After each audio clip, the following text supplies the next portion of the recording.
Logarithmic inequalities को समझने से पहले सिर्फ दो ही कॉन्सेप्ट पता होने चाहिए आपको। फैक्टर बनाते हैं, नंबर लाइन बनाते हैं, नंबर लाइन पे फिर इसके क्रिटिकल पॉइंट्स लिख लेते हैं। एक छोटी सी टर्म है एंटी लॉग। एंटी लॉग समझ लेते हैं क्या होता है। तो चलिए शुरू करते हैं आज की क्लास को, है ना। लोगैरिथमिक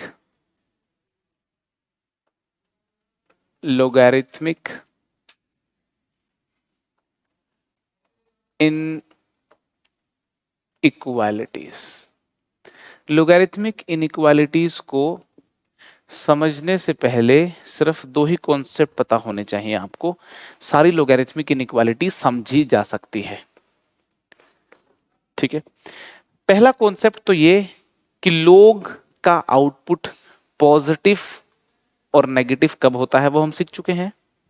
अगर लोग में ये नंबर है, ये बेस है, अगर नंबर और बेस दोनों 1 से बड़े होंगे, नंबर भी 1 से बड़ा और बेस भी 1 से बड़ा, अगर ऐसा होगा तो इसका आंसर कैसा आएगा? पक्का पॉजिटिव आएगा। और अगर नंबर और बेस दोनों जो है 1 से छोटे होंगे, है ना, 0 से बड़े, नंबर और बेस दोनों 1 से छोटे होंगे और 0 से बड़े होंगे, तो इसका आंसर कैसा आएगा? नेगेटिव। तो भी पॉजिटिव आएगा पक्का। चलो बहुत ही बढ़िया, याद तो है थोड़ी थोड़ी चीज तो। और अगर मान लो एक पॉजिटिव हो, पॉजिटिव तो दोनों ही होने चाहिए, एक 1 से बड़ा हो और एक 1 से छोटा हो, तब क्या होगा? एक 1 से बड़ा हो और दूसरा 1 से छोटा हो। समझ में आ रही बात आपको? 0 से बड़ा तो होना ही चाहिए, ऐसा होगा तो आंसर कैसा आएगा? नेगेटिव। नेगेटिव आंसर तब भी आएगा अगर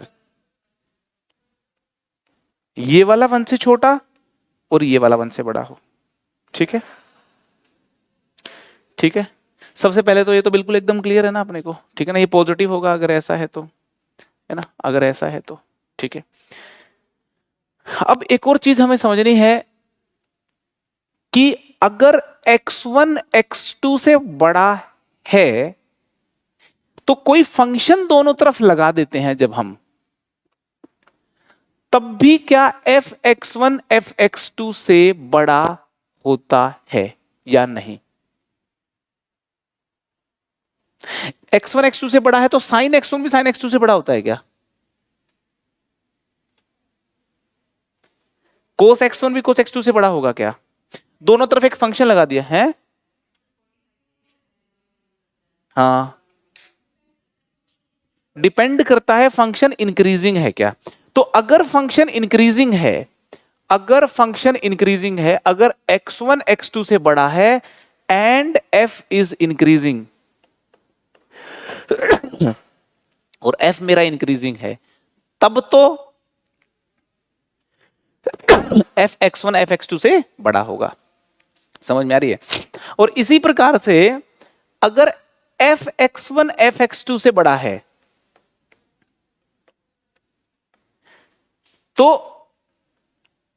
f(x1) f(x2) से बड़ा है, f(x1) अगर f(x2) से बड़ा है तो x1 भी x2 से बड़ा हो जाएगा अगर हमारा फंक्शन इंक्रीजिंग है। तो मतलब दोनों तरफ कोई फंक्शन ले सकते हैं हम, हटा भी सकते हैं हम, दोनों तरफ फंक्शन लेंगे, इंक्रीजिंग फंक्शन है तो साइन ऑफ इनइक्वालिटी बिल्कुल एज इट इज रहेगा, और हटाएंगे फंक्शन तो भी साइन ऑफ इनइक्वालिटी बिल्कुल एज इट इज रहेगा। ठीक है।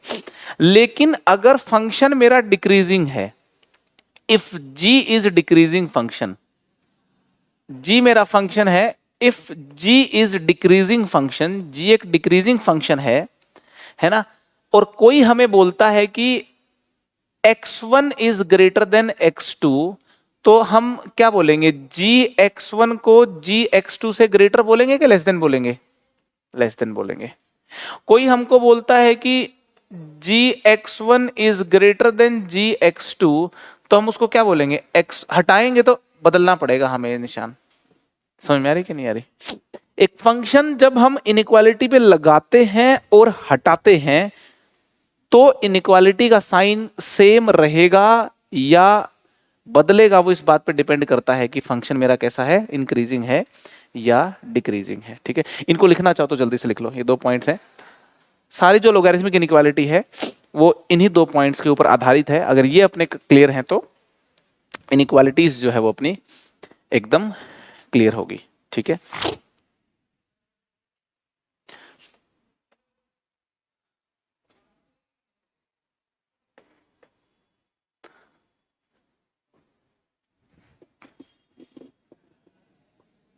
आगे कर दो।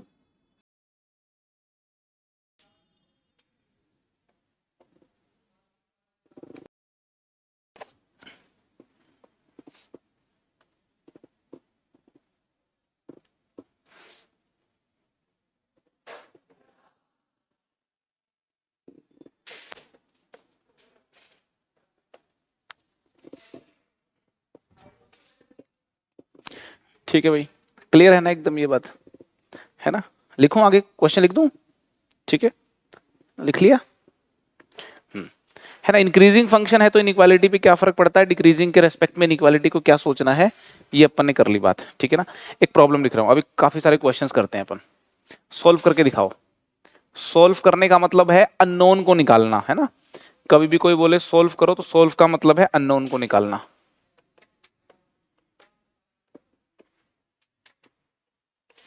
इस इनइक्वालिटी को सॉल्व कीजिए।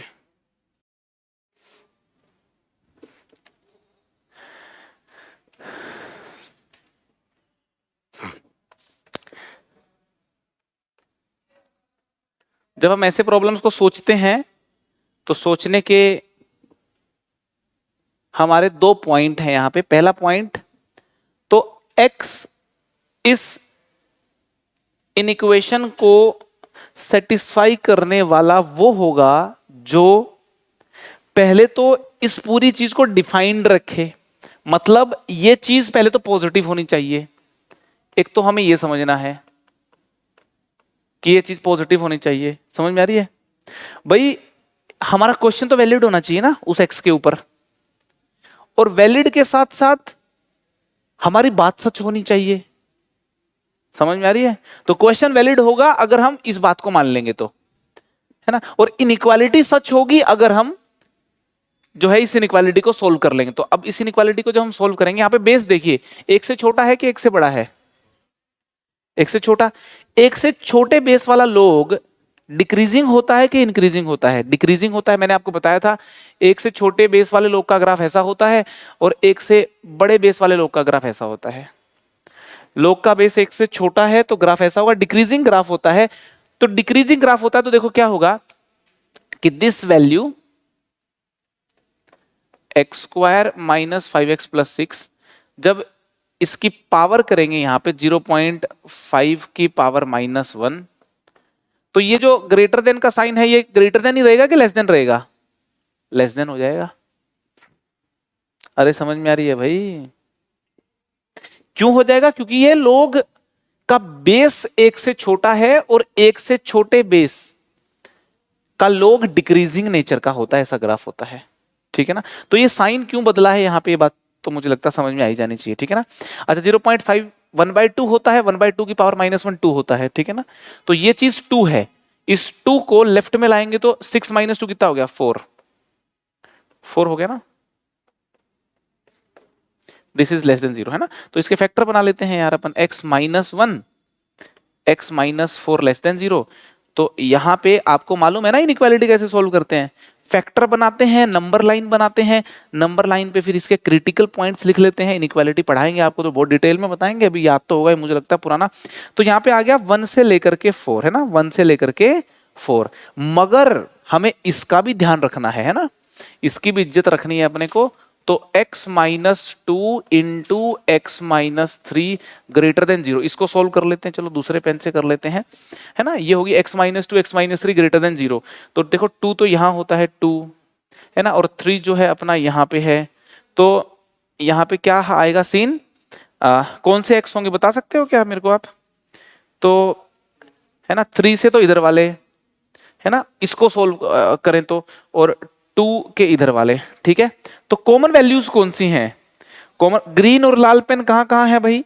ग्रीन और लाल पेन कहां कहां है? देखो यहां पे 3 से 4 तक और 1 से 2 तक, है ना।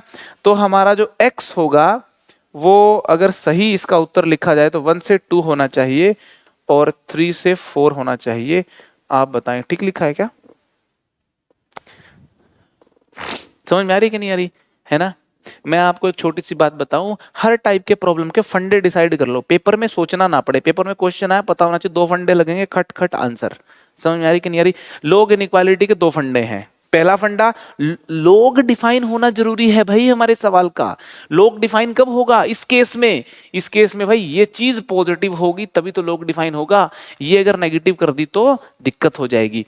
ये पॉजिटिव कर दी है, लोग डिफाइन हो गया। अब इनइक्वालिटी ट्रू कब रहेगी? जब ये चीज जो है इस चीज से छोटी रहे। यहां पे ये साइन जो मैंने था, ये वाला साइन ऐसे क्यों लगाया है? क्योंकि अभी बताया डिक्रीजिंग लोग को हटाया है। लगाओ या हटाओ दोनों ही केस में साइन बदलेगा। ये अपन ने अभी सीख लिया था। समझ में आ रही बात आपको?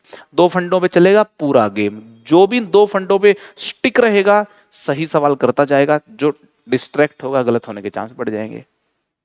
चले आगे। आई होप कि अगला सवाल अपन सही करेंगे।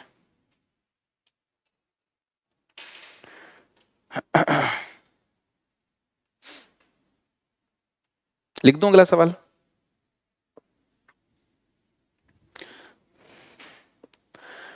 ठीक है ना। सॉल्यूशन समझने में लिखने में अपन फास्ट रहेंगे बिल्कुल एकदम।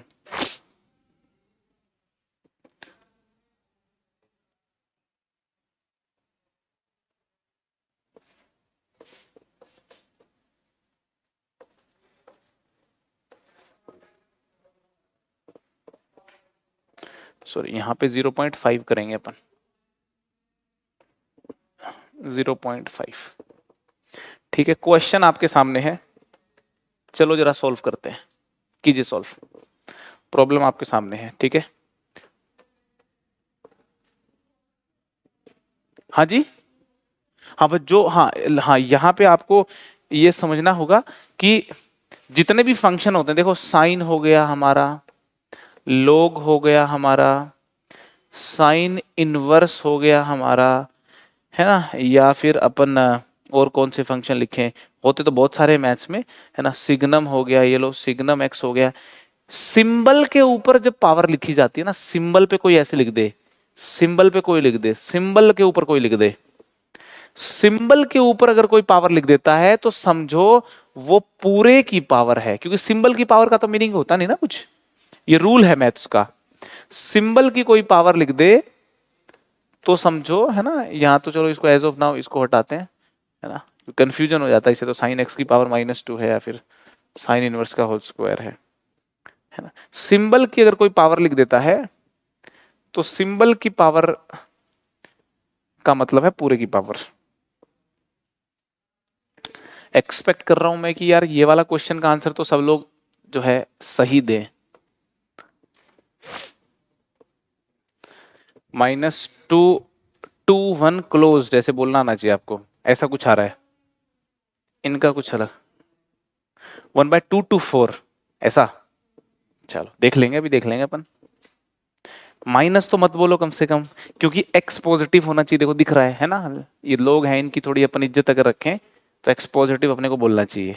ठीक है, तो एक बात तो क्लियर है इनको देख करके कि x जो भी होगा हमारा पॉजिटिव होगा, और नेगेटिव में कोई ऑप्शन दिखे तो उस ऑप्शन को तुरंत काट दो वहां पे। ठीक है ना। अब ये क्वाड्रेटिक बन रही है, अगर आप ध्यान से देख रहे हो तो इसको, ये क्वाड्रेटिक है। ये इसके सीधे फैक्टर अगर बनाओगे, है ना, अपन मतलब कोई 10वीं 11वीं वाले बच्चे तो है नहीं, तो सीधे इसके फैक्टर बनाए अगर, तो देखो ये फैक्टर बन गए इसके।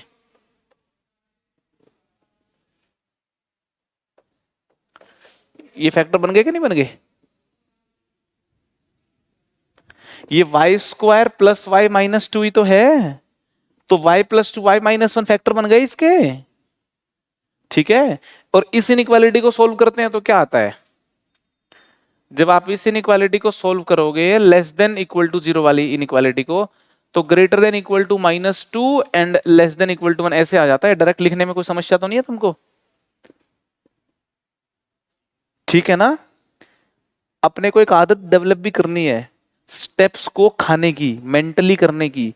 पेपर में जितना मेंटली करोगे उतनी स्पीड बढ़ेगी, जितनी स्पीड बढ़ेगी ज्यादा क्वेश्चन सोल्व कर पाएंगे। ज्यादा सही कर पाएंगे। अपना उद्देश्य तो नंबर लाना है, समझ रहे हो? तो अगर मैं कोई स्टेप्स बीच में खा जाता हूं तो आप भी ये समझना कि आपको भी खाने हैं वो स्टेप्स, है ना? और सीखना है स्टेप्स खाना। तो ये बात समझ में आ रही है ना, सीधी लिख दी मैंने यहाँ पे। तो अब बेस एक से छोटा तो log डिक्रीजिंग है मेरा, तो x निकालेंगे तो ये पावर यहां चली गई 0.5 1/2 होता है, 1/2 की पावर ये -2 चली गई, तो ये साइन बदल जाएगा और यहाँ पे ये साइन बदल जाएगा। 0.5 की पावर 1 ये 2 हो गई, है ना? ये 1/2 हो गई, है ना? 0.5 की पावर 1 ये 1/2 हो गई, ठीक है?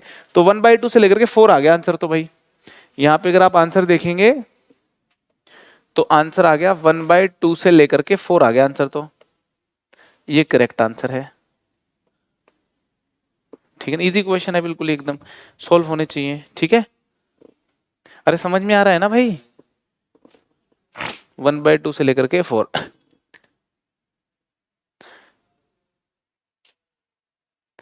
नेक्स्ट क्वेश्चन लिख रहा हूं, है ना? अब क्वेश्चन थोड़े तमीज वाले क्वेश्चन थोड़े देने चालू कर रहा हूं मैं, बढ़िया वाले। तो ध्यान से करना सवाल को, तब कर दूं।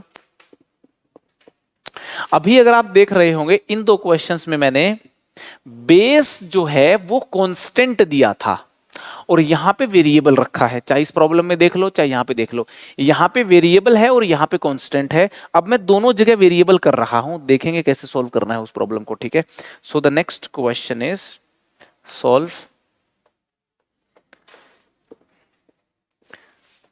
log एक्स स्क्वायर की बजाय भी चलो x cube minus x square minus 2x with base x is less than 3। इसको करें solve.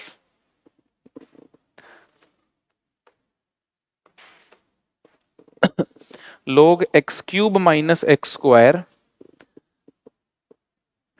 Minus 2x with base x is less than 3।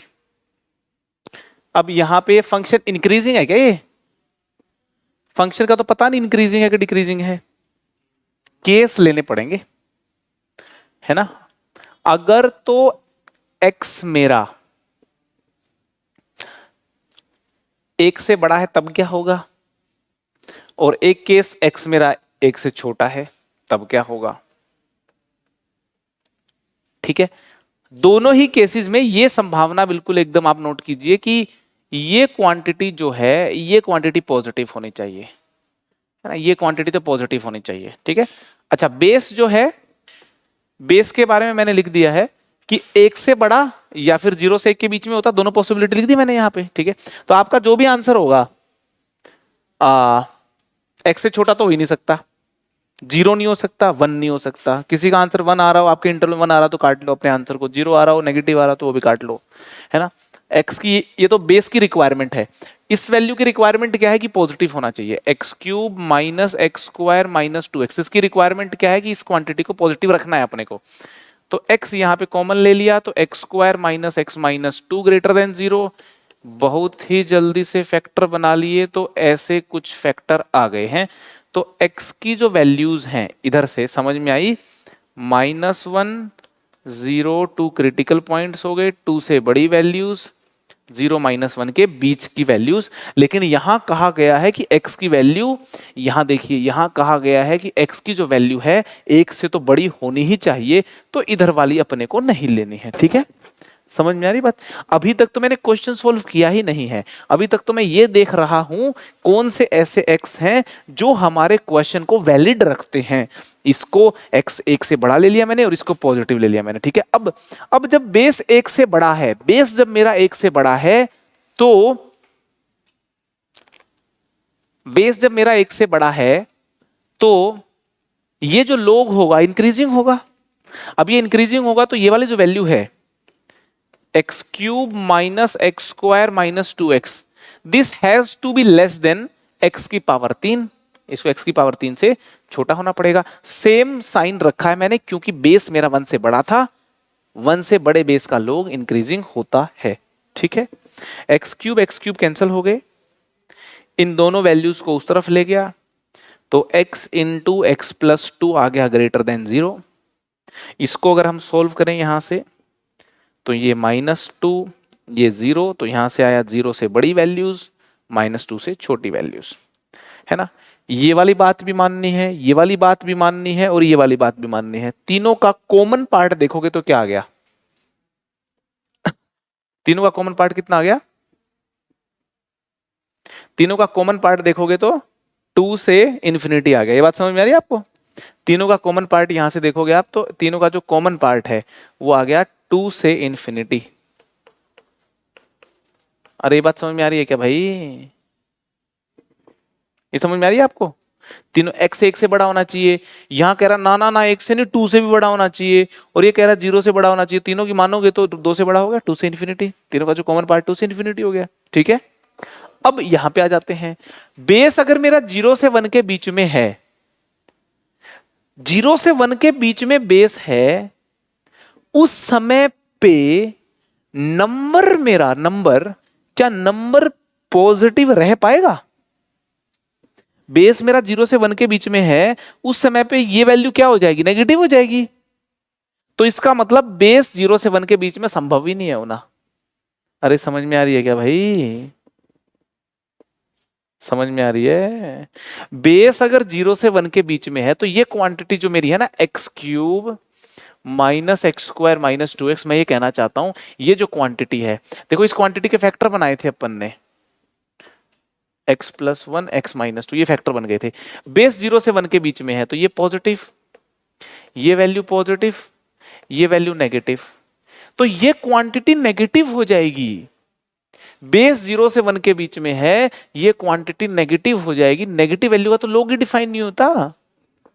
So this is not possible, तो यहां से कोई आंसर नहीं आएगा, है ना। ये पॉसिबल नहीं है, ये वाला केस संभव ही नहीं है। तो एक ही केस संभव था, वो था बेस का 1 से बड़ा होना, और उस केस के करस्पॉन्डिंग मैंने सॉल्व कर लिया, ठीक है ना। वेरिएबल बेस आते हैं तो दो केस मैंने लेके चलने ही थे, इस केस से बाई चांस कोई आंसर ही नहीं आया अपना।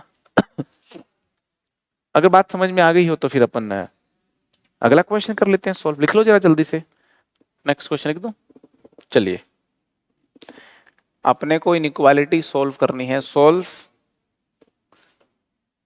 log x² -5x + 6 with base 2x is less than 1।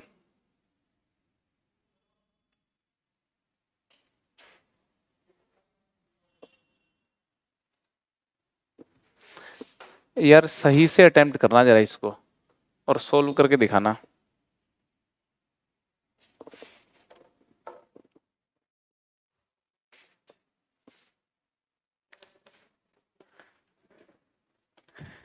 I hope आप भी ऐसे ही सोल्व कर रहे होंगे, मैं भी सोल्व करता हूं, है ना। दो केस तो यहाँ पे भाई देखने पड़ेंगे अपने को। पहला केस, केस 1 की अगर बेस को 1 से बड़ा ले लें तो क्या होगा? बेस को 1 से बड़ा लेना मतलब x को 1/2 से बड़ा लेना, ठीक है। अच्छा, ये चीज जो है ये पॉजिटिव होनी ही चाहिए। x² -5x + 6 इसको पॉजिटिव होना ही चाहिए। तो बहुत ही डायरेक्ट लिख सकते हो वैसे तो आप, ये x-2 x-3 > 0, ठीक है। तो यहां से देखोगे आप तो x की वैल्यू मिल गई अपने को, ये 2 है, ये 3 है, 3 से बड़ी और 2 से छोटी, ठीक है। अब अगर बेस मेरा 1 से बड़ा है तो इनइक्वालिटी का साइन यूं ही रहेगा, x² -5x + 6, है ना। इसको अगर यहां ले गए, this should be less then 2x, है ना। 2x को लेफ्ट में लाए, x² -7x + 6 has to be less than 0, ठीक है। तो यहां से आ गया x-1 x-6 लेस देन 0, है ना। x-1 x-6 less than 0। तो इसको अगर अपन यहां पे रिप्रेजेंट करेंगे तो ये हो गया आपका 1 से लेकर के 6 तक, ठीक है। तो तीनों का जो कॉमन पोर्शन है, तीनों का जो कॉमन पोर्शन है वो देखेंगे तो 1 से 2 और 3 से 6 आ गया। समझ में आ रही है? 1 से क्या कह रहे हैं? यहां कह रहे हो? ओके, ये 2x यहां क्यों लिखा है, ऐसा बोल रहे हो? log b विद बेस 4, बताऊं? हाँ, तो इस केस के फाइनल आंसर क्या आ गए हैं, चलो लिख देते हैं। इस केस के फाइनल आंसर क्या आ गए हैं? ये वाली को, ये वाली को और ये वाली को कॉमन ले हम, तो हमारे पास कॉमन आंसर आ गए हैं, ये वैल्यू 1 है। हमारे पास आंसर आ गए हैं 1 से लेकर के 2, 1 से लेकर के 2 यूनियन 3 से लेकर के 6, ये अपने आंसर आ गए हैं भाई। ये तो अपने सारे आंसर होंगे जो इसको सेटिस्फाई करेंगे। यस। अब दूसरा केस ले लेते हैं, case number 2। Case number 2, base की वैल्यू, बेस की वैल्यू अगर 1 से छोटी और 0 से बड़ी हो तो, 1 से छोटी 0 से बड़ी हो, इसका मतलब है x की वैल्यू 0 से बड़ी और 1/2 से छोटी हो तो, है ना? अच्छा, ये क्लियर है अपने को। दूसरे वाली चीज, x square minus 5x plus 6, इसको तो पॉजिटिव ही होना चाहिए, इसमें तो कोई दिक्कत ही नहीं अपने को, है ना? तो ये चीज एकदम क्लियर होनी चाहिए कि भाई x मेरा जो है 2 से, इस केस में भी 2 से इस तरफ है और 3 के इस तरफ है ना? ये एकदम क्लियर ही है अपने को, ठीक है। अब यहां पे क्या होगा, ये जो x square minus 5x plus 6 है ना, इसको यहां रखेंगे तो ये ग्रेटर देन 2x हो जाएगा, इनइक्वालिटी का साइन बदल जाएगा, इनइक्वालिटी का साइन बदल जाएगा, बस खटाखट कर लो सॉल्व। कुछ भी तो नहीं है, कुछ भी नहीं है भाई। फंडा क्लियर तो कहानी में सारी बात क्लियर है, ठीक है। तो ये भी इस तरफ ही बना लेता हूं मैं, ये लीजिए, है जी। आंसर आ रहा है, 1 मिनट रुको। 1, ये 6, 1 से इस तरफ की वैल्यूज होनी चाहिए, 6 से इस तरफ की वैल्यूज होनी चाहिए, तो कॉमन ले लेते हैं इनका। तो इनका कॉमन जो है, क्या आंसर आ रहा है, ये 0 से 1/2 के बाहर तो जाएगा नहीं आंसर, तो 0 से 1/2 का कोई आंसर इधर मैच कर रहा है, सारा ही मैच कर रहा है। इसमें देखो तो पूरा इस इधर कॉमन है, वो तो 2 से इधर हो गया, तो सारा का सारा, है ना? अब इसके साथ कोई चीज कॉमन है, सारी कॉमन आ रही है, तो 0 से 1/2, 0 से 1/2 यहाँ पे भी है, पूरी की पूरी फिट हो रही है, और यहाँ पे भी फिट हो रही है। तो इसका, इसका और इसका कॉमन लेंगे तो आंसर आ गया मेरा 0 से 1/2। तो पूरा अगर आंसर देखोगे आप, तो पूरा आंसर हो गया 0 से 1/2 यूनियन 1 से 2 यूनियन 3 से 6, ठीक है। So right answer of this problem is 0 से 1/2 यूनियन 1 से लेकर के 2 है, आई थिंक 1 से 2 एंड 3 से 6, 1 से 2 3 से 6, ये इसका सही जवाब है। ये वाला ऑप्शन करेक्ट कर देंगे अपन, ठीक है। एक बात का और ध्यान रखना, कई बार ऑप्शन ऐसे भी आ जाते हैं, एक ऑप्शन में तो ये लिखा हुआ है और एक दूसरे ऑप्शन में सिर्फ ये लिखा हुआ है। समझ रहे हो मैं क्या कह रहा हूं आपको? एक ऑप्शन में तो ये चीज लिखी हुई है, दूसरे ऑप्शन में ये चीज लिखी हुई है, तो क्या दोनों ऑप्शन सही हुए या एक ही सही हुआ? क्यों? ये भी तो एक्स की वैल्यूज तो सही लिखी हुई, उसमें भी सेट छूट गया। जब सोल्व बोलते हैं तो इसका मतलब है एक्स निकालना और सारे एक्स निकालना, ये मतलब होता है। तो सारे एक्स की बात की गई है, केस 2 छूट गया। ठीक, तो नेक्स्ट क्वेश्चन करते हैं जरा। चलो, थोड़ा शकल में तब्दीली कर रहे हैं क्वेश्चन की।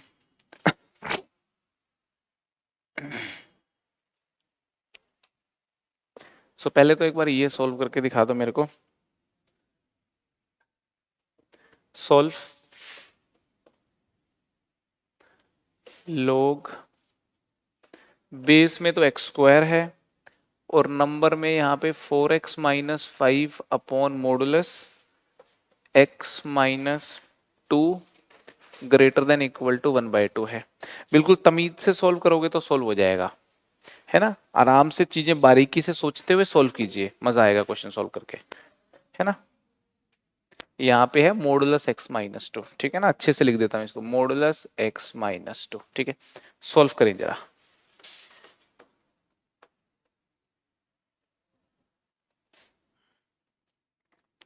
एक्चुअली क्या है ना, आप लोगों की हैबिट डेवलप हो रखी है चालू हो जाने की। क्वेश्चन देखा, चालू हो गए। क्वेश्चन अटेम्प्ट करने में अगर 2 मिनट लगते हैं ना, तो पहले 15 से 30 सेकंड सिर्फ उसको देखने में लगाने चाहिए, है ना। पहले 15 से 30 सेकंड आप क्वेश्चन को देखोगे, ऑब्जर्व करोगे, फिर चालू हो जाना चाहिए बिना रुके हुए। पहले स्ट्रैटेजी मेकिंग में लगते हैं, और जब अपन रहते हैं तो साथ के साथ अपन सोचते हुए भी चलते हैं। आप लोगों की थोड़ी सी हैबिट अभी ये वाली नहीं है ना। अब जैसे मैंने जो भी सॉल्यूशन देखे, तो बस अपन लिख रहे हैं तो लिख ही रहे हैं। फिर minimum steps, maximum thinking, maximum calculation in your mind, and then फिर क्वेश्चन सॉल्व करोगे तो एग्जाम वाला क्वेश्चन खट से 2 मिनट में सॉल्व हो जाएगा। देखिए, पहले तो मैंने बेस को देखा आराम से। बेस को देख के मेरा दिल कह रहा है कि एक्स क्या क्या हो सकता है। मैं सोच रहा हूँ एक्स 0 नहीं होना चाहिए और 1 नहीं होना चाहिए, बाकी कुछ भी हो जाए। अरे समझ में आ रही है भाई? सिर्फ देखने मात्र से ये बात तो मैं कह सकता हूं कि x क्या होना चाहिए, 0 नहीं होना चाहिए, 1 नहीं होना चाहिए, बाकी तो कुछ भी हो जाए। ठीक है, लिख दूं इस बात को मैं?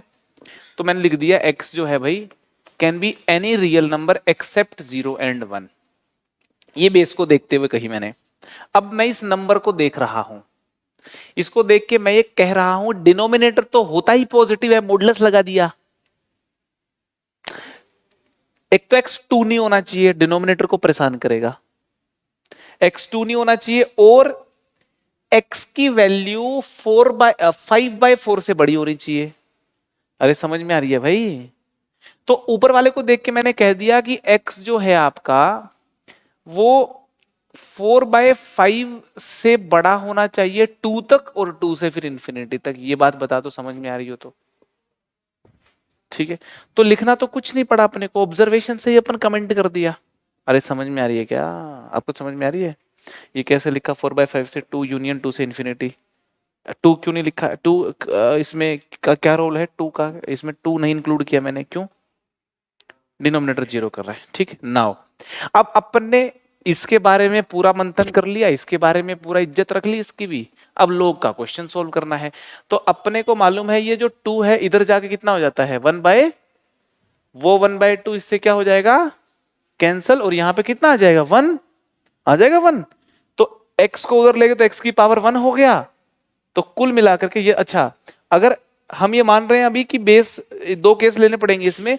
पहला केस तो हम ये ले लेते हैं कि जो बेस मेरा है, बेस मेरा जो है वो 1 से क्या है, बड़ा है ना। ये वाला केस ले लूं क्या? बेस मेरा 1 से बड़ा ले लिया मैंने तो हाँ, बेस मेरा अगर 1 से बड़ा ले लिया मैंने, तो ये बड़ा इंटरेस्टिंग हो गया एक्चुअली। यहां पे देखो, ये जब 2 को मैं यहां लिख रहा हूं 1/2, जब मैं ला रहा हूं तो 1/2 से 1/2 कैंसिल हो गया। तो हम बोल सकते हैं 4x-5 upon mod x-2 is greater than equal to x। ये बात लिखनी ठीक है क्या, बताओ? अरे ये बात लिखनी बिल्कुल ठीक है। अब इसको सोल्व करना है अपने को, इसको सोल्व भी करेंगे अपन।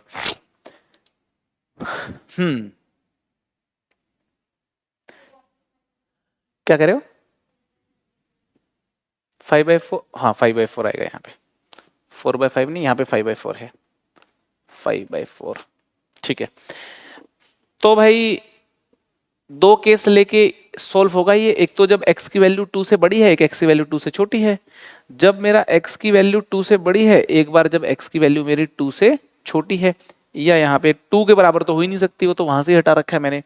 जब मेरी x की वैल्यू 2 से बड़ी है तो ये यूं का यूं ओपन हो जाएगा।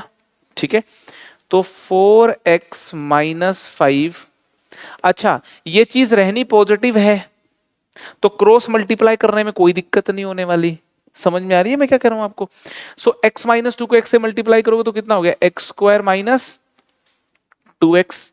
तो यहां से आ गया x², इस 4x को उधर ले गए तो -4x - 2x, ये हो गया आपका माइनस का 6x और प्लस का 5 और लेस देन इक्वल टू 0। यहां से अपना x आ जाएगा, सिमिलरली यहां से भी x आ जाएगा।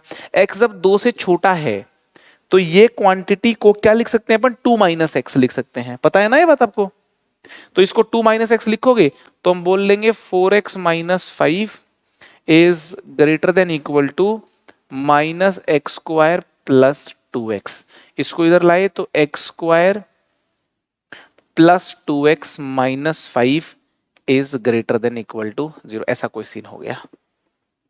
ठीक है, इसको सॉल्व कर लेंगे, इसको सॉल्व कर लेंगे, कीजिए जरा सॉल्व आगे इनको, बताइए इस पार्ट के क्या आंसर आ रहे हैं, है ना। और फिर एक्स स्क्वायर को एक से छोटा लेके सॉल्व करेंगे। अच्छा, यहां पे एक और कमेंट करना है मेरे को, यहां पे दूसरा केस बनेगा ही नहीं, एक्स स्क्वायर एक से छोटा होएगा ही नहीं। एक्स की वैल्यू देखो, ये संभव है, इनका स्क्वायर करोगे तो कभी एक से छोटा संभव है क्या? अरे संभव है क्या? बिल्कुल संभव नहीं है। तो एक्स स्क्वायर एक से छोटा जो है ये तो संभव ही नहीं है, नॉट पॉसिबल, ये तो बिल्कुल ही पॉसिबल नहीं है। एक्स स्क्वायर एक से छोटा नहीं हो सकता, एक्स स्क्वायर एक से बड़ा ही हो सकता है बस, और उसी करस्पॉन्डिंग में सॉल्व कर रहा हूं। ठीक है, तो करो जरा फाइनल आंसर निकालो इसका, मैं भी निकाल रहा हूं, आप भी निकालिए। ठीक है, तो इसको सॉल्व कर लेते हैं, है ना। ये वाली जो इनइक्वालिटी है ना, इसको सॉल्व कर लेते हैं। तो यहां से आ गया आपका x minus 1 x minus 5 less than equal to 0, तो 1 से 5 आ गया, ये 1 से 5 आ गया।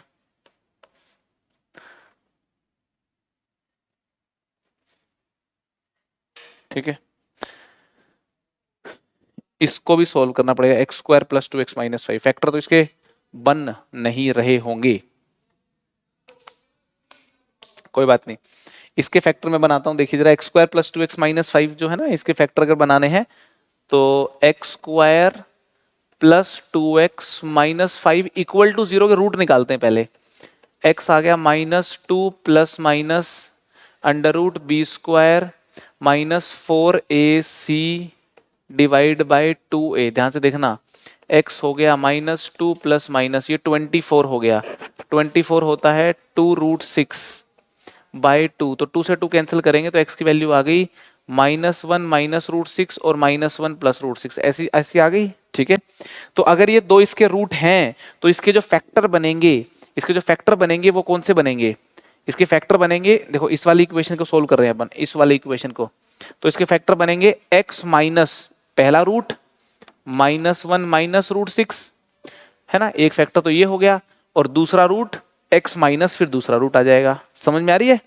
ठीक है, तो यहां से मैं थोड़ा खाली कर देता हूं, ये खाली कर दिया मैंने थोड़ा स्पेस। तो दूसरा जो इसका फैक्टर बनेगा, दूसरा फैक्टर बनेगा वो बनेगा x माइनस -1 प्लस √6, है ना, और यहाँ पे ग्रेटर देन इक्वल टू 0 लिखा ही हुआ है ना। बाकी कैलकुलेशन तो खैर रफ में करने वाली कैलकुलेशन है, वो आपने कर ही ली होगी। देख लो भाई, दूसरे वाली इनइक्वालिटी को भी सोल्व कर लिया। तो इसका यहाँ पे जो सोल्यूशन आएगा, इसका सोल्यूशन कितना आएगा, -1 माइनस √6 और ये -1 प्लस √6 हो गया, इससे बड़ी वैल्यूज और इस वाली से छोटी वैल्यूज हो गई। ठीक है जी, अब देख लो सबके मैच करते हुए सोल्यूशन कौन से हैं। ठीक है, क्या आंसर दें भाई अपन? अच्छा, एक्स स्क्वायर एक से बड़ा है तो x की वैल्यू या तो एक से बड़ी होगी या -1 से छोटी होगी, -1 से छोटी लेना अलाउड ही नहीं है, तो x की वैल्यू एक से बड़ी ही होनी चाहिए, और वो है भी सही। तो इसके जो आंसर है वो सारे इसमें प्रेजेंट है, कोई दिक्कत वाली बात नहीं है। ठीक है, तो इन वैल्यूज को कॉमन लो इनके साथ, और इनका देखो कॉमन इनके साथ क्या बैठ रहा है। देखो ये वाली वैल्यू तो बैठ ही नहीं रही, ये वाली वैल्यू तो बैठ ही नहीं रही, इधर वाली तो। ठीक है, अच्छा, -1 प्लस √6 जो है, और अच्छा 1 से 5, इसको इसके साथ जब कंबाइन करेंगे अपन, इनको दोनों के साथ मिलाएंगे तो कॉमन क्या आ जाएगा, 5/4 1 से बड़ा होता है ना यहाँ पे, तो 5/4 से 2 और यूनियन 2 से 5, है ना, तो इन दोनों को कंबाइन करेंगे तो आ गया 5/4 से 2 और 2 से 5, ऐसा आ गया। समझ में आ रही बात आपको?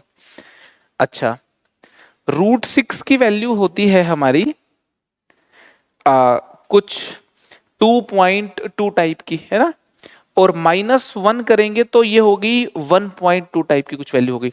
अब ये वैल्यू में और 5/4 में कौन बड़ा है ये चेक करते हैं एक बार अपन। है ना। 5/4 इस तरफ आएगा कि इस तरफ आएगा, ये थोड़ा चेक कर लेते हैं, है ना। मुझे तो पता नहीं कि √6 - 1 में और 5/4 में कौन बड़ा है, मेरे को नहीं पता। ये मान लेता हूं कि ये बड़ा है। अगर ये बड़ा है तो √6 को बड़ा होना चाहिए, इसको इधर ले गया 9/4 से होना चाहिए। दोनों तरफ स्क्वायरिंग कर दें तो 6 को बड़ा होना चाहिए 81/16 से। तो 16 इंटू 6 इसको बड़ा होना चाहिए 81 से, और वो बड़ा होता है। तो ये प्रूव हो गया √6 - 1 5/4 से बड़ी होती है, तो 5/4 इस नंबर लाइन पे यहां लाई करेगा।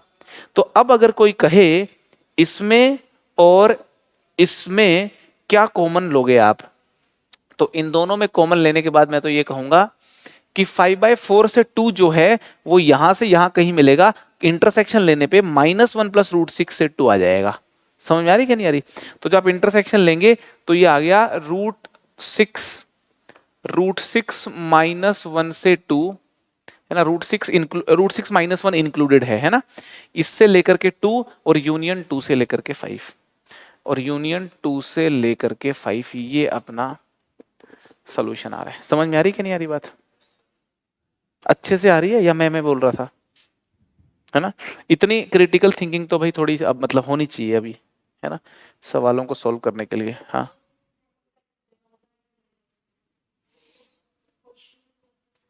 आपने 1/2 करके काट दिया, फिर x² को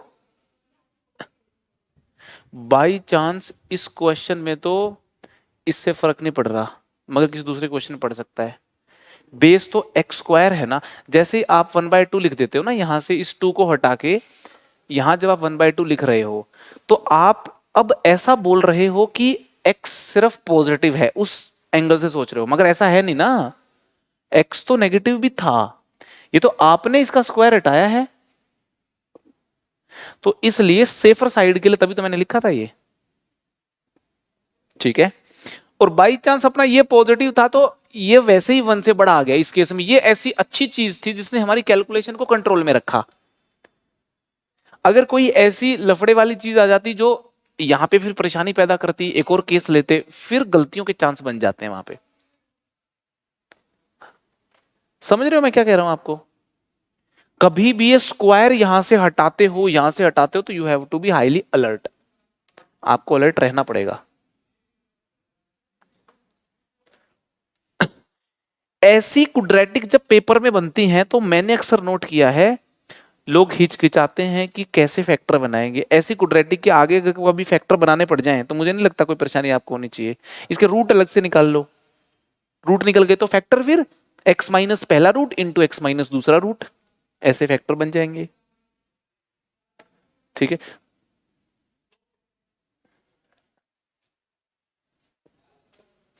पेपर में बैठे हैं उस माहौल में ये भी डिसाइड नहीं हो पाता उस दिन 5/4 और √6 - 1 में कौन बड़ा है। ऐसे फीलिंग सी आती है कि पता नहीं कौन बड़ा होगा, शायद ये बड़ा होगा, फीलिंग में गलत हो जाता है ना। तो इनको जज कैसे किया हमने, ये बात नोटिस करनी है, आगे के सवालों में प्रयोग में लाएंगे। मैं वापस कह रहा हूं, अटपटी क्वाड्रेटिक के फैक्टर बनाने में परेशानी बिल्कुल नहीं होनी चाहिए। आज के बाद खट से रूट निकाले, x- पहला रूट इंटू x- दूसरा रूट। हाँ,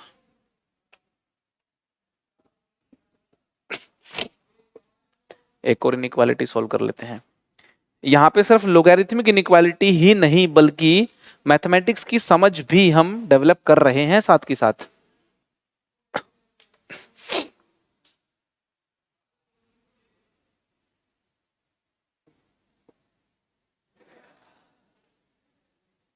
एक छोटा सा यहाँ पे मैंने ये लिखना मैं भूल गया, जो 5 है ना, 5 पे क्लोज ब्रैकेट थी, है ना भाई। 5 पे क्लोज ब्रैकेट थी तो क्लोज ब्रैकेट लगा रहा हूं मैं। 5 जो है 5 पे क्लोज ब्रैकेट थी, क्लोज ब्रैकेट लगा रहा हूं मैं। ये बस एक छोटी सी चीज आप नोट कर लें। 5 पे ना यहाँ पे क्लोज ब्रैकेट थी, देखो 5 पे गोला भर रखा था मैंने, ठीक है। तो 5 पे क्लोज ब्रैकेट लगा लेना। This is the correct answer of this problem. आगे चलूं, लिख दूं क्वेश्चन। अगर आप इस टाइप के क्वेश्चन करने में सक्षम हो तो फिर ये मान लिया जाता है कि हाँ, जेई वाला फ्लेवर आना चालू हो गया अपने अंदर। जब तक इस टाइप के प्रॉब्लम सॉल्व होने चालू खुद से नहीं होंगे तो कहीं ना कहीं आंसर मैच नहीं होंगे, तो कहीं ना कहीं जेई का प्रॉब्लम मिस रहेगा, जेई का फ्लेवर मिस रहेगा। ठीक है, लिख दूं, लिख लिया आंसर। नेक्स्ट क्वेश्चन है, बहुत ही एक छोटा क्वेश्चन दे रहा हूं मैं आपको दिखने में, और उम्मीद कर रहा हूं कि इसका आंसर मैच करवा दो आप।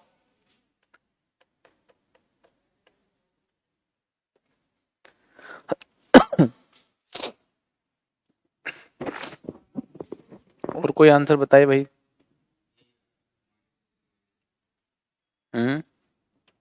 आगे -2 से -1 और -1 से फिर इन्फिनिटी, ऐसा?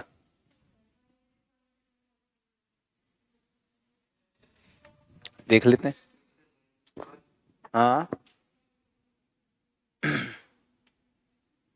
दिखने में तो कितना ही बिल्कुल सिंपल ही क्वेश्चन लग रहा है ऐसे। चलो लेट्स सी।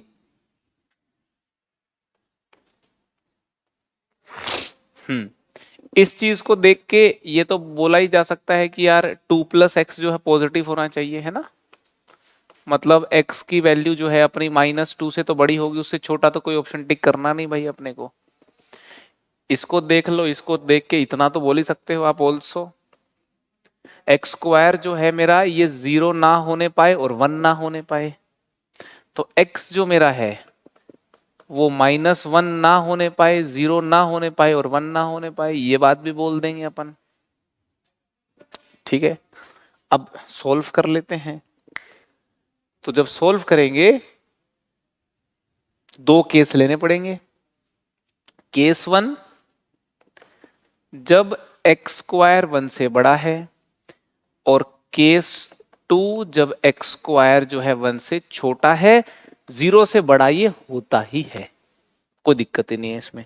ठीक, तो जब x² 1 से बड़ा है तो भाई देखो खटाखट जल्दी जल्दी सोल्व कर लेते हैं। 2 + x जो मेरा होगा वो x² हो जाएगा। x² x -2 is greater then 0, x -2 x +1 greater than 0 आ गया।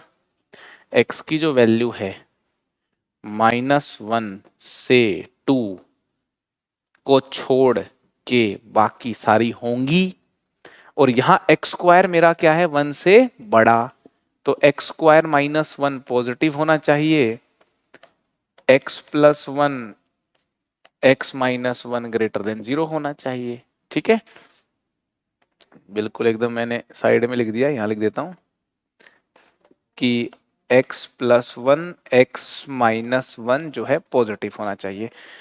तो इन भैया को भी मिला लेते हैं साथ में। तो -1, तो -1 तो यहीं आ गया, इसका भी -1, और ये +1, तो +1 हो गया यहाँ पे। तो ये कुछ सीन हो गया ऐसा। चलो ठीक है जी। अच्छा, -2 से बड़ा तो होगा ही होगा, तो -2 से बड़ा तो वैसे ही होना चाहिए भाई अपना। तो यहाँ पे ये ले लिया -2, तो -2 से बड़ा, ये लो ये वाले आंसर आ गए, -2 से -1। और यहां से तो मेरे जो आंसर आए हैं वो आए हैं -2 से -1 यूनियन 2 से इन्फिनिटी। यहां से जो आंसर आए हैं वो आपके सामने है। ठीक, ये वाले केस के भी देख लेते हैं। x² 1 से छोटा होने का मतलब है x की वैल्यू -1 से 1 होना, x की वैल्यू -1 से 1 होना। x -2 से बड़ा होना चाहिए, हो रहा है। ठीक है, और x0 नहीं होना चाहिए यार, इसमें से x0 तो यहाँ पे हटाना पड़ेगा अपने को, x0 नहीं होना चाहिए। तो चलो सीधी भाषा में बात करें तो -1 से 0 और 0 से 1 तक। ठीक है, अब यहाँ पे डिक्रीजिंग लॉग आ गया, तो भाई 2 + x जो है वो ग्रेटर देन x² हो गया भाई, ये बदल गया यहाँ पे साइन। तो यहाँ से x² - x -2 जो है वो हो गया लेस देन 0, तो x -2 x +1 जो है लेस देन 0 होना चाहिए। अब अगर अपन सोल्व करें नंबर लाइन पे, -1 से 2 के बीच में होना चाहिए, -1 से 2 के ठीक लिखा ना, -1 से 2 के बीच में होना चाहिए। ठीक है जी, -1 से 2 के बीच में हो भी रहा है, -1 से 0, 0 से 1/2, तो ये यों का यों सारी ब्रैकेट इसमें फंस गई। ठीक है, अच्छा 1/4, ठीक है, नो प्रॉब्लम, ग्रेट। तो ये वाले आंसर और आ गए, -1 से 0, हाँ ठीक आ रहा आंसर। मेरे पास ये आंसर मुझे लगता है कुछ दूसरा लिखा हुआ था, इसलिए मैंने आपको बोला। ठीक है, नाइस। -1 से 0 में कोई प्रॉब्लम तो नहीं हो रही ना, मैं चेक भी मार लेता हूँ। -1 से 0, 0 से 1 में कोई प्रॉब्लम नहीं हो रही है, क्लियरली दिखाई दे रहा आंसर होंगे। Yes yes yes yes yes yes, ठीक है, तो ये आंसर हो गया भाई। इसका और इसका जब हम लेते हैं यूनियन तो ये आ जाता है, इन दोनों को जब मिलाएंगे तो आंसर आ गया -1 से 0 यूनियन 0 से 1। ठीक है, तो इन दोनों को लिया मिला, तो फाइनल आंसर इज -2 से -1, -1 से 0, 0 से 1 और 2 से infinity. Alright, final answer is -1 से 0, 0 से 1, 1 से -2, 2 से इंफिनिटी और -2 से -1, 2 से इंफिनिटी, 2 से इंफिनिटी और -2 से -1, -2 से -1। This is the correct answer of this problem. ठीक है, this is the correct answer of this question. तो मुझे लगता है यार इनइक्वालिटी तो सोल्व कर लोगे ना अभी, लोग की इनइक्वालिटी तो हैंडल हो जाएंगी ना। ठीक है, तो यहां पे आपका लोगैरिथम चैप्टर हो गया कंप्लीट। एक एंटी लोगैरिथम नाम की चीज और होती है, वो और बता देता हूँ। हालांकि मैथ्स में आज तक, मैथ्स के पेपर में तो नहीं आती है एंटी लोगैरिथम, लेकिन फिजिक्स केमिस्ट्री में आपको क्या पता इस्तेमाल में आ जाए। तो बस छोटी सी टर्म है एंटी लोग। एंटी लोग समझ लेते हैं क्या होता है। जब हम बोलते हैं फॉर एग्जाम्पल लोग 4 विद बेस 2, तो आंसर कितना आता है 2। ठीक है, 4 का लोग लेने पे 2 आया है, इसका उल्टा एंटी लोग 2 का लें तो आंसर 4 आएगा। लोग का उल्टा, रिवर्स, इनवर्स। समझ में आ रही कि नहीं आ रही? बेस होता है एंटी लोग का भी, ये एंटी लोग का बेस हो गया। समझ में आ रही है? तो इतनी सी बात है बस। अगर कोई कहे कि लोग 64 विद बेस 2 कितना होगा भाई? 6, 6, 2 की पावर 6 कितना होता है? 64। तो एंटी लोग ऑफ 6 विद बेस 2 64 हो जाएगा। समझ में आ रही कि नहीं आ रही? एंटी लोग का इस्तेमाल कब होता है? जब कोई बोल दे एक ऐसा नंबर है जिसका लोग मुझे मालूम है, बताओ नंबर कौन सा होगा। अगर कोई बोले एक ऐसा नंबर मैं जानता हूं जिसका लोग तो 2 आ रहा है, बताओ नंबर कौन सा होगा, तो मैं बोलूंगा तुम जो जान रहे हो जो वैल्यू, उसका एंटी लोग ले लो, नंबर आ जाएगा। समझ में आ रही कि नहीं आ रही?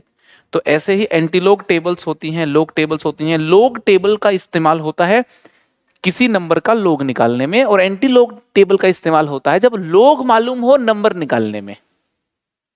समझ में आ गया? दोनों टेबल्स का इस्तेमाल कभी करना पड़ जाए तो फिजिक्स केमिस्ट्री में, बाकी मुझे लगता नहीं एंटी लोग की नौबत आएगी। फिर भी एंटी लोग कहीं दिख जाए, घबराने वाली बिल्कुल बात नहीं है। अगर जनरल अपन बोलना चाहें तो हम ये बोल सकते हैं कि भाई if log x with base a is b, then ये डेफिनेशन भी लिख दी मैंने, then anti-log of b with base a will be equal to x। यही है, लिखना चाहो तो लिख सकते हो नोट लगा करके, है ना? इतनी बात लिख ली।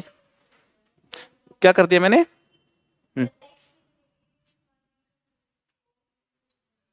एंटी-लॉग होता ही है, रेस्ट पावर भी है।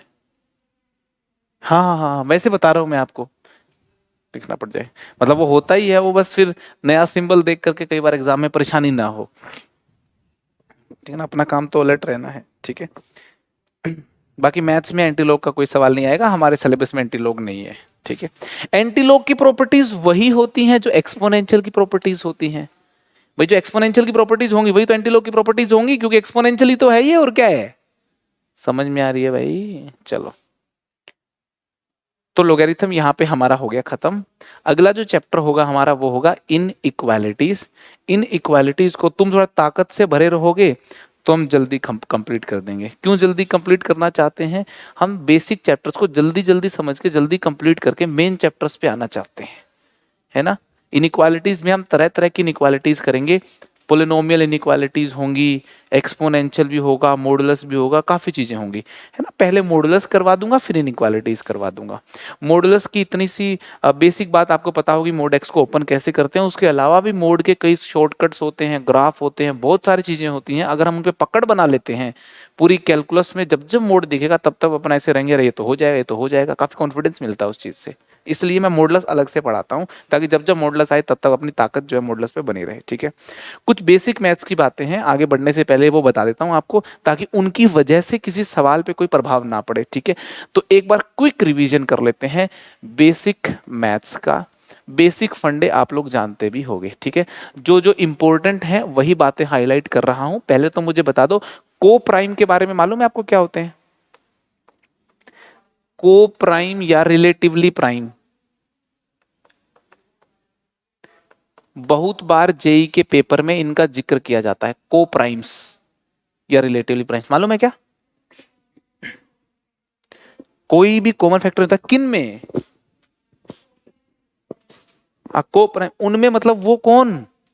नंबर्स। नंबर्स कौन से? नेगेटिव वाले।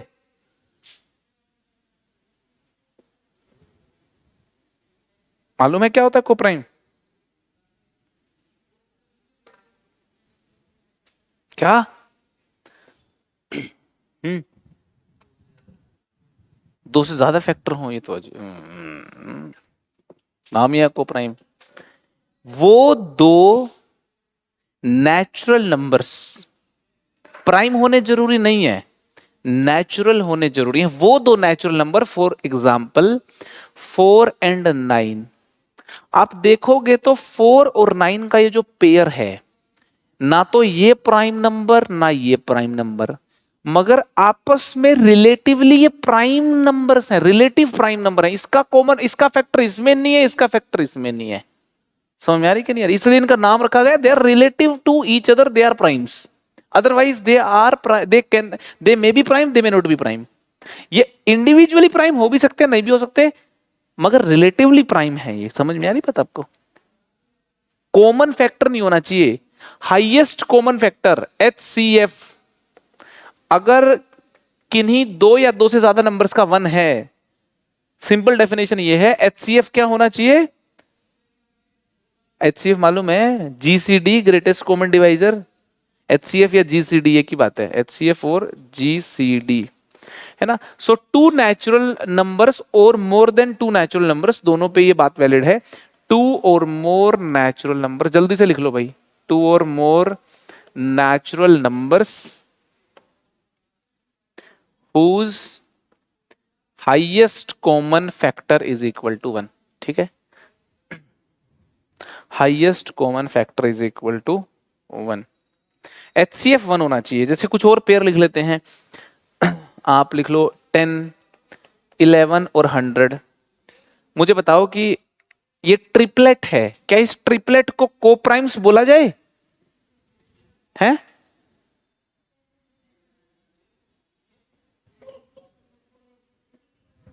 तीनों का कॉमन फैक्टर नहीं है ना कोई। HCF तो तीनों का देखो ना, हाईएस्ट कॉमन फैक्टर तीनों में क्या है? 1। बोला जाए यस, ये हाँ कोप्राइम्स हैं ये। HCF भूल गए बताओ अपन, है ना। बचपन में पढ़ाते थे, 7वीं क्लास में आता था HCF, 7वीं बच्चे सीखते हैं HCF GCD। HCF दो नंबर्स का भी निकल सकता है, दो से ज्यादा का भी निकल सकता है। यहाँ पे देखो HCF इनका 1 आ रहा है। ठीक है, एक प्रॉब्लम आई थी ओलंपियाड का, एक क्वेश्चन सॉल्व कर रहा था मैं, तो उसमें ऐसे लिखा था कि x का और x+1 का HCF 1 है। क्या ये बात सच है? सच है। HCF तो पोलिनोमियल्स के भी तो निकाले थे, आपको याद हो तो 9वीं क्लास में, 10वीं क्लास में आ रहा है याद? 1 ही है ना। तो क्या ये कोप्राइम्स हैं? को प्राइम्स का जिक्र नेचुरल नंबर में भी किया जाता है और अलजबरा में पोलिनोमियल्स में भी किया जाता है। कभी ऐसा जिक्र नहीं करते कि x और साइन x को प्राइम है, ऐसा डिस्कशन अजीब हो जाता, करते ही नहीं कभी, है ना। x और x+1 में बोलते हैं कि हाँ ये को प्राइम्स हैं।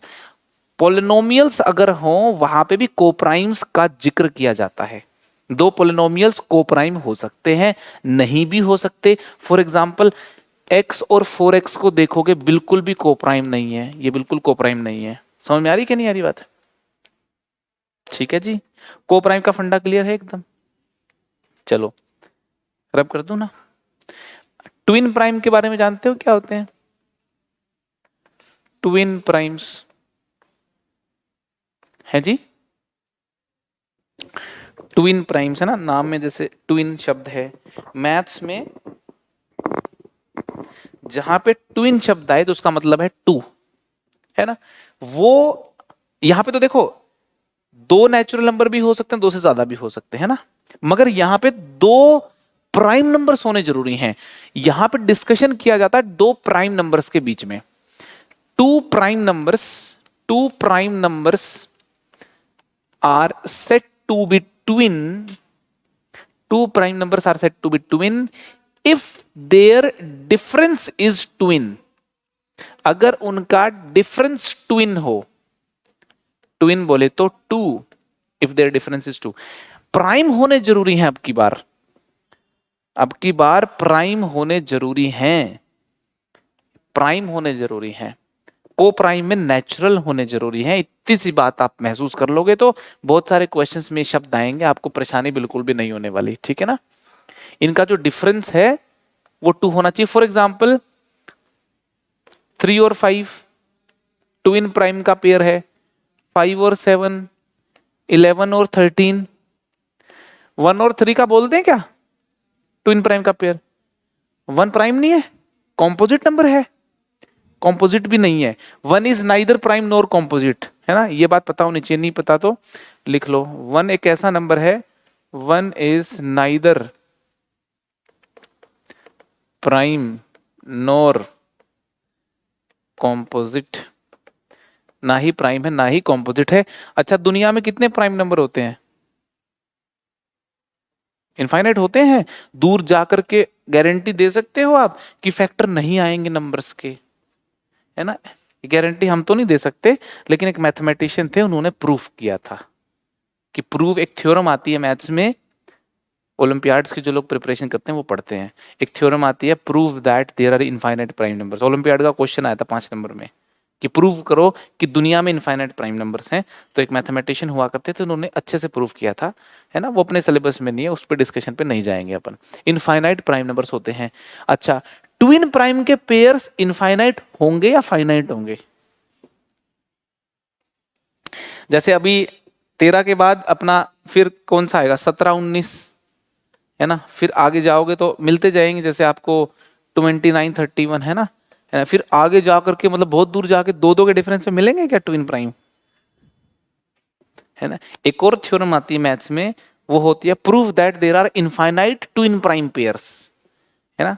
तो वो थ्योरम अपने सिलेबस में नहीं है, मगर वैसे बता देता हूं आपको कि दुनिया में ट्विन प्राइम के इनफाइनाइट पेयर हैं, चलते चले जाएंगे। जब बहुत दूर जाओगे तो भी दो दो के डिफरेंस पे प्राइम नंबर मिलना बंद नहीं होंगे, नंबर सिस्टम में मिलते रहेंगे। दो ऊंचे लेवल की थ्योरम है, बहुत शानदार लेवल की थ्योरम है, हमारे सिलेबस में नहीं, इसलिए डिस्कशन नहीं करेंगे। याद रखना, ट्विन प्राइम के इनफाइनाइट पेयर्स होते हैं, ठीक। ट्विन प्राइम प्राइम का पता है ही आपको। चलिए, इंपॉर्टेंट नोटेशंस पता होने चाहिए भाई, सारे नोटेशंस मैथ्स के जो भी इस्तेमाल में आते हैं, है ना। कोमा का मतलब क्या होता है मैथ्स में? एंड, जहां एंड लिखना वहां कोमा लगा देते हैं। ये दो बिंदियां लगा देते हैं ऐसे करके, इसका क्या मतलब होता है? Such that. दो बिंदियां कोई लगा दे, ये खड़ी लाइन ऐसे कोई लगा दे, ठीक है ना, इन दोनों का मीनिंग होता है सच दैट।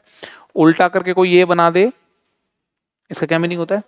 फॉर ऑल या फॉर एवरी। और उल्टा करके ई कोई बना देता है तो इसका मतलब होता है देयर एग्जिस्ट।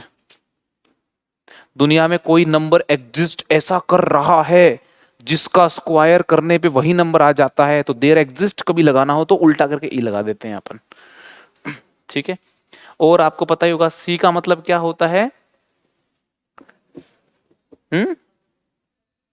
नहीं वो सी नहीं होता, वो डेंजरस सबसेट ऐसा होता है, ये यूं करके सी नहीं होता वो है, बिलोंग्स टू ऐसा होता है, ये बिलोंग्स टू होता है, लिखेंगे इनको भी अभी।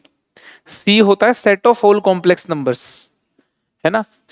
सी का मतलब मैं फिर से बता दूं, कॉम्प्लेक्स नंबर नहीं होता, कॉम्प्लेक्स नंबर सारे ले लो वो वाला सेट होता है सी। कोई इक्का दुक्का कॉम्प्लेक्स नंबर की बात नहीं हो रही सी में। C is a set of all complex, सारी दुनिया के सारे कॉम्प्लेक्स नंबर आते हैं इसके अंदर।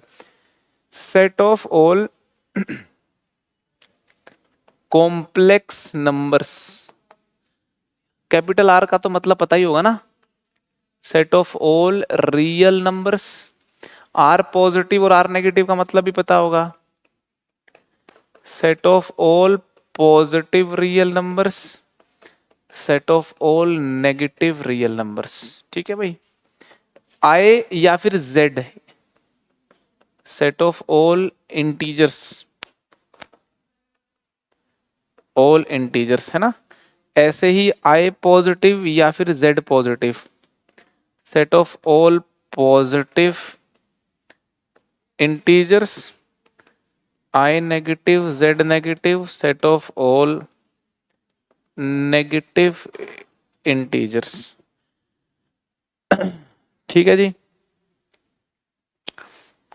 ये हो गया। और क्या होता है, क्यू होता है, बिल्कुल होता है, क्यू भी होता है।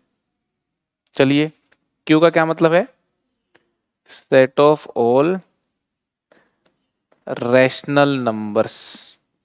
और इरेशनल नंबर का क्या होता सिंबल, अगर मुझे set of all irrational number को रिप्रेजेंट करना है तो क्या सही सिंबल होता है उसका, सारे रियल नंबर में से रैशनल माइनस कर दो, आर माइनस क्यू।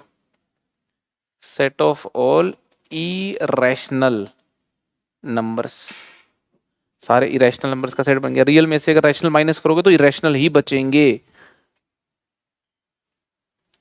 बाकी तो पता ही होगा आपको। एन का मतलब क्या होता है, set of all natural numbers, है ना। मतलब ये छोटी छोटी बातें, इनकी वजह से कभी समस्या नहीं होनी चाहिए भाई। Set of all whole numbers, है ना। ठीक है, एक बात लिखी होती है दुनिया में, तुमको मालूम है सबसे पहले सिर्फ नेचुरल नंबर हुआ करते थे, उसके बाद फिर होल नंबर आए, होल नंबर का सबसेट होता है। होल नंबर के बाद फिर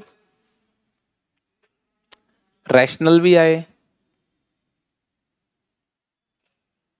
इरेशनल भी आए, और मिल करके रियल नंबर बन गए, और फिर आए कॉम्प्लेक्स नंबर्स। ऐसी कुछ कहानी चली है डेवलपमेंट, तो ये पता होनी चाहिए।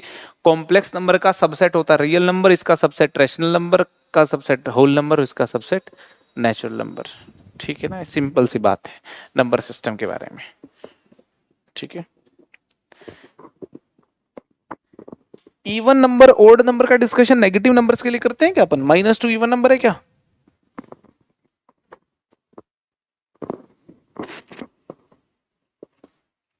-2 इवन नंबर है क्या भाई, ऐसे क्यों देख रहे हो, है पक्का है इवन। -3 ओड नंबर है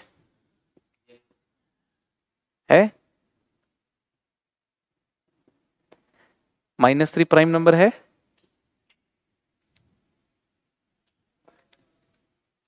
नहीं ओड नंबर है। हम्म, प्राइम नंबर की चर्चा नेचुरल नंबर में की जाती है, इवन ओड की चर्चा इंटीजर्स में की जाती है। ये बात ध्यान रख लेनी है, कंफ्यूजन हो जाता है कई बार ऑब्जेक्टिव क्वेश्चंस में। प्राइम नंबर सारे के सारे किस सेट से डिनोट किए जाते हैं, ऐसा कोई सिंबल नहीं है प्राइम नंबर्स का। ठीक है, चलिए, तो नोटेशंस में बिलोंग्स टू का मतलब होता है ये, है ना, इसका मतलब बिलोंग्स टू। ठीक है, इसका मतलब होता है सबसेट ऑफ, सबसेट ऑफ। ठीक है, बिलोंग्स टू सबसेट ऑफ। तो ये हो गए कुछ इंपॉर्टेंट नोटेशंस है जी। वो फिर आपको उसमें पढ़ाएंगे, मैथमेटिकल रीजनिंग में पढ़ाएंगे, है ना। इम्प्लाइज, इम्प्लाइज ये लो, इसका मतलब होता है implies and implied by I double F. If बोल दो, इफ एंड ओनली इफ बोल दो, इफ बोल दो, इफ एंड ओनली इफ बोल दो, एक ही बात है। इम्प्लाइज एंड इम्प्लाइड बाय बोल दो, इम्प्लाइज एंड इम्प्लाइड बाय बोल दो, एक ही मतलब है सबका, ठीक है।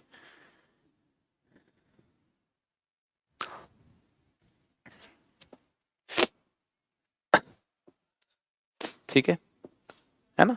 बेसिक अलजेब्रा की कुछ बातें हैं जो पता होनी ही चाहिए, लिख दे रहा हूं, कर दूं इसको आगे। बेसिक अलजेब्रा की बातें पता होनी चाहिए भाई, जितनी भी लिखूं मैं सारी बाय हार्ट एकदम याद होनी चाहिए। फॉर्मूला लिख देता हूं सबसे पहले, ए स्क्वायर माइनस बी स्क्वायर तो पता होगा यार, ए माइनस बी ए प्लस बी। जो जो फॉर्मूला आपको पता है वो मत लिखना, सारे लिखना चाहो तुम्हारी मर्जी है, जो नहीं पता वो लिख लेना भाई। मेरा काम सारे लिखना है। सिलेबस खत्म होने के बाद तुम ये नहीं बोलोगे कि ये छूट गया, लेकिन मैं ये बोल दूंगा तुमने ये नहीं किया। तो इसलिए अपना काम आप तमीज से करके रखना। A cube plus b cube plus 3ab into a plus b, दो प्रकार से याद रखना होता है फॉर्मूला,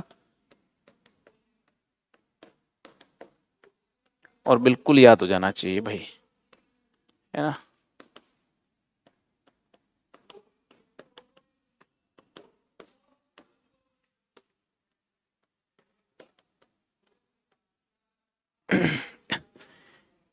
एक ए प्लस बी प्लस सी का होल क्यूब भी सुना है क्या आप लोगों ने कभी? A plus b plus c का स्क्वायर तो सुना होगा ही खैर।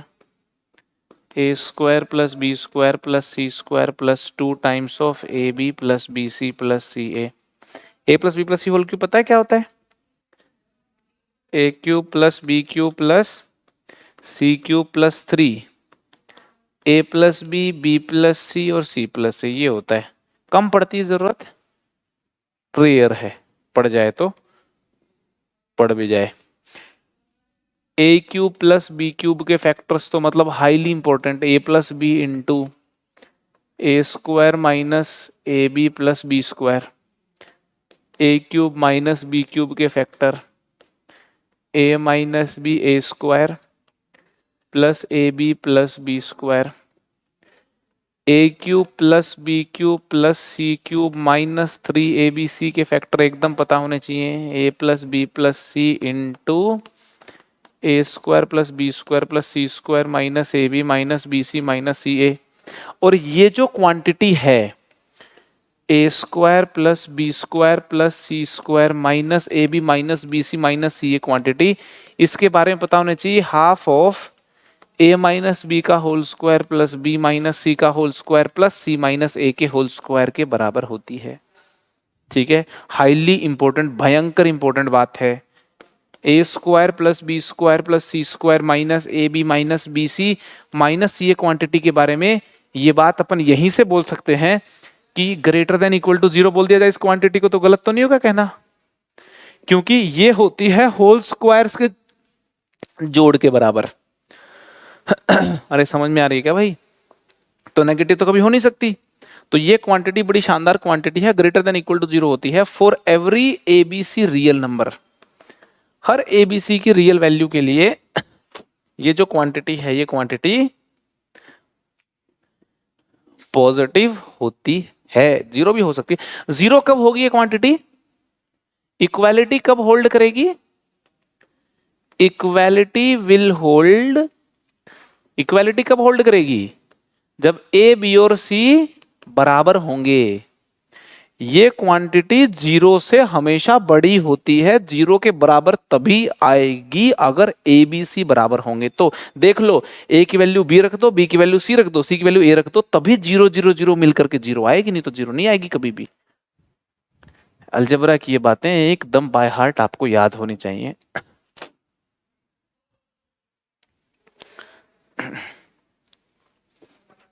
एक और वेरी इंपॉर्टेंट फॉर्मूला बहुत बार यूज में आता है, मैं तो याद रखता हूं स्पीडी कैलकुलेशन के लिए।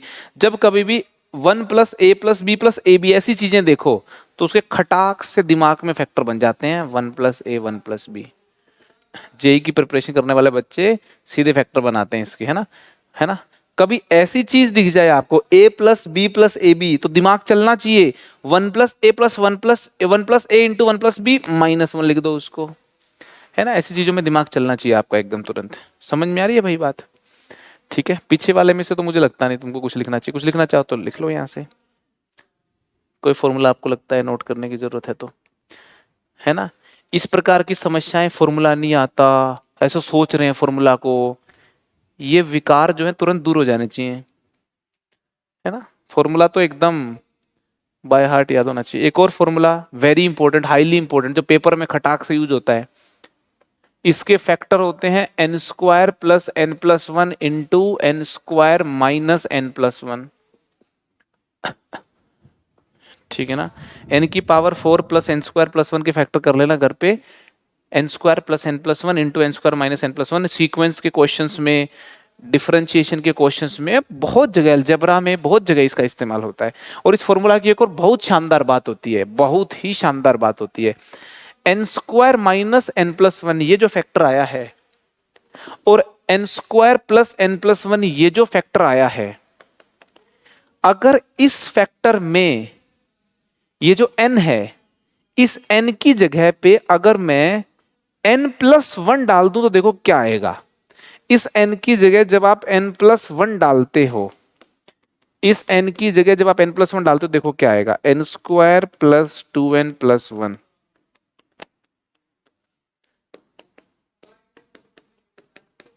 ये वाला आ गया आंसर। समझ रहे हो मैं क्या कहना चाह रहा हूं आपको? अरे समझ रहे हो मैं क्या कहना चाह रहा हूं आपको? मैं ये कहना चाह रहा हूं आपको इस पूरी कहानी से, इस फैक्टर में n की वैल्यू 1 ज्यादा कर दो आप तो ये वाला फैक्टर मिल जाता है आपको। मैं ये कहना चाहता हूं अगर कोई लिख दे 100² + 100+1 और एक आदमी लिख दे 101² - 101+1, आपको क्या लगता है बराबर मिलेंगे ये? ऐसे दिख नहीं रहा लेकिन है ये बराबर। और बता देता हूं आपको, अगर मैं यहां कर दूं 101 और यहां कर दूं 102, बराबर मिलेंगे आपको ये इसकी ब्यूटी है।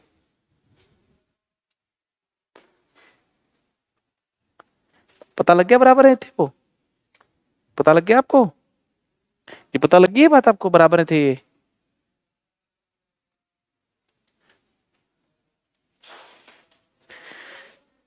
101 है ना, इसको लिखो 100+1 का होल स्क्वायर, और ये -101+1 इसको लिख दिया 100। ठीक है, ओपन करोगे तो 100 का स्क्वायर + 1 का स्क्वायर, 2 टाइम्स 100 - 1 टाइम 100, देखो हो गए बराबर।